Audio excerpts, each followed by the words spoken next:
Assalamualaikum warahmatullahi wabarakatuh. Hai anak-anak.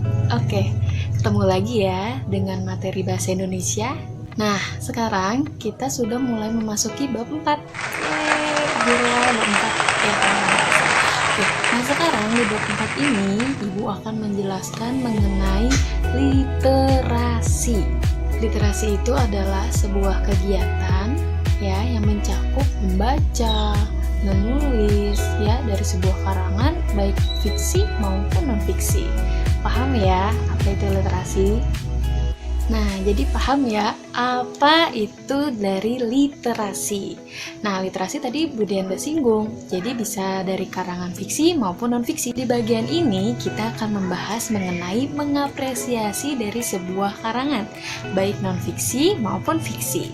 Mengapresiasi itu adalah sebuah penilaian ya, penilaian dari apa? Dari sebuah karya.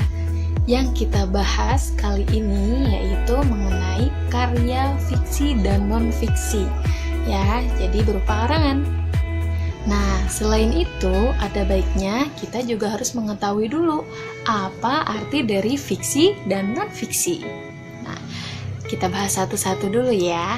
Yang pertama, kita harus mengetahui fiksi terlebih dahulu. Apa artinya? Fiksi itu adalah sebuah cerita khayalan ya atau imajinasi. Sedangkan buku non-fiksi itu berarti adalah cerita yang benar-benar fakta. Ya, jadi bisa dikatakan contohnya seperti karya ilmiah. Ya, adanya suatu penelitian dan juga adanya fakta-fakta yang tertera di dalamnya. Selain itu, buku fiksi juga memiliki ciri-cirinya loh. Ciri-cirinya itu ada 6 loh ya. Yang pertama, memiliki amanat. Yang kedua, memiliki latar atau setting. Yang ketiga, memiliki alur atau plot. Yang keempat, memiliki penokohan. Yang kelima, memiliki sudut pandang. Dan yang keenam, penulis bisa berubah menjadi narator. Fiksi memiliki dua unsur. Yang pertama, unsur intrinsik. Yang kedua, unsur ekstrinsik.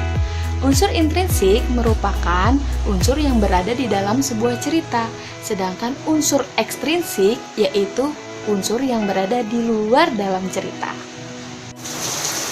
Unsur intrinsik itu ada apa aja? Nah, yang berada di dalam buku ya, berarti apa? Ada tokohnya, alur, latar setting, sudut pandang, dan semacamnya. Nah, sedangkan unsur ekstrinsik berarti yang ada di luar seperti sosial budaya, religi, dan lain sebagainya. Nah, selanjutnya yaitu ada buku non-fiksi. Nah, buku non-fiksi itu adalah buku yang bukan khayalan atau bersifat fakta. Ya, jadi di sini di dalam buku tersebut adanya penelitian, nilai-nilai fakta, nilai-nilai kebenaran, dan dari buku non-fiksi ini juga bisa merupakan dari nilai sehari-hari. Nah, buku non-fiksi juga memiliki ciri-cirinya loh. Nah, ciri-cirinya cuma sedikit, ada 3. Yang pertama yaitu bahasanya sangat baku. Yang kedua, nilai tulisannya itu berupa informasi atau fakta.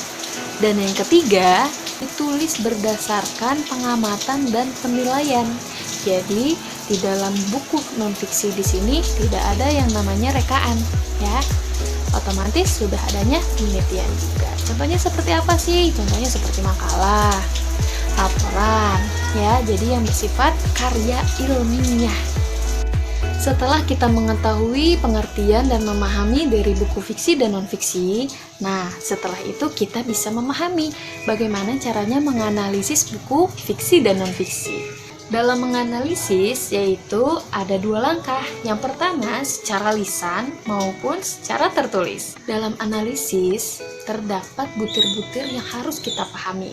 Yang pertama, identitas buku, manfaat buku, penyajian buku, bahasa yang digunakan maupun kelebihan buku.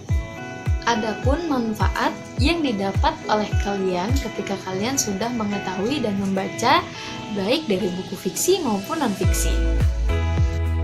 Adapun manfaat menganalisis buku baik fiksi dan non-fiksi. Yang pertama, membantu pembaca mengetahui gambaran dan penilaian umum dari sebuah buku atau hasil karya lainnya secara ringkas. Yang kedua, mengetahui latar belakang dan alasan buku tersebut diterbitkan. Yang ketiga, menguji kualitas buku dengan membandingkannya dengan karya dari penulis yang sama atau penulis lainnya. Yang keempat, memberi masukan kepada penulis buku berupa kritik dan saran terhadap cara penulisan dan isi buku. Sebelum menilai kualitas buku fiksi maupun non-fiksi, kamu harus mengetahui hal-hal berikut. Yang pertama, judul berfungsi sebagai penanda buku yang dibaca. Yang kedua, penulis berfungsi untuk menarik pembaca akan resensi yang dibaca. Yang ketiga, penerbit berfungsi untuk mempublikasikan buku. Yang keempat, sampul berfungsi untuk mempercantik tampilan buku. Yang kelima, edisi ke atau cetakan keberapa berfungsi mengetahui seberapa banyak buku tersebut diproduksi. Yang keenam, jenis kertas ditambah jumlah halaman berfungsi untuk mengetahui tebal tipisnya buku. Yang ketujuh, tahun terbit berfungsi untuk menunjukkan kepada buku tersebut dibuat dan tahun terbitnya. Yang kedelapan, ISBN atau ISSN berfungsi sebagai informasi bahwa buku tersebut telah terdaftar dan legal. Yang kesembilan, harga sebagai informasi pelengkap bagi pembaca. Setelah mencatat kesembilan hal tersebut, selain itu ada beberapa hal yang harus diperhatikan ketika kalian mau menilai buku fiksi yang berkualitas. Yang pertama, kita harus melihat dari isi bukunya. Yang kedua, kita lihat dari sistematika penulisannya. Yang ketiga, kita melihat dari ejaan atau gaya bahasanya.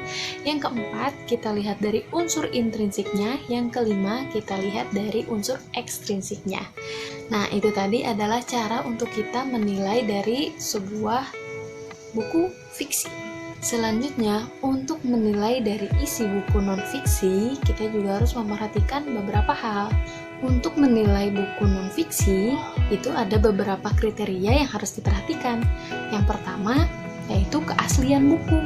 Yang kedua, bentuk atau format bukunya. Dari awal, dari cover sampai keseluruhannya itu dilihat. Lalu yang ketiga, isi dan bahasa yang digunakan. Untuk meresensi sebuah karya, ada langkah-langkah yang harus dilakukan ketika hendak meresensi. Yang pertama, membaca buku yang akan diresensi secara menyeluruh, cermat dan teliti. Yang kedua, menandai bagian-bagian buku yang memerlukan perhatian khusus, yaitu seperti temanya, terus siapa penerbitnya, lalu siapa pengarangnya, dan juga penggolongan atau bidang kajian. Langkah selanjutnya, membuat sinopsis atau intisari dari buku yang akan diresensi. Yang keempat, menentukan sikap atau penilaian terhadap buku tersebut. Yang kelima, mengoreksi dan merevisi dari resensi yang menggunakan dasar-dasar dari kriteria-kriteria yang telah kamu temukan sebelumnya. Nah, tadi ada kata resensi atau meresensi. Nah, itu artinya adalah memberikan sebuah penilaian terhadap sebuah karya. Nah, dari situ juga kalian harus menceritakan kembali dari penilaian kalian. Maksudnya menceritakan kembali dengan versi kalian dan nilai-nilai yang kalian berikan. Oke, segitu dulu ya pembahasan materi hari ini. Tetap jaga kesehatan dan juga jangan lupa kerjakan tugasnya ya. Terima kasih, kurang lebihnya ibu mohon maaf. Bila taufiq wal hidayah. Wassalamualaikum warahmatullahi wabarakatuh.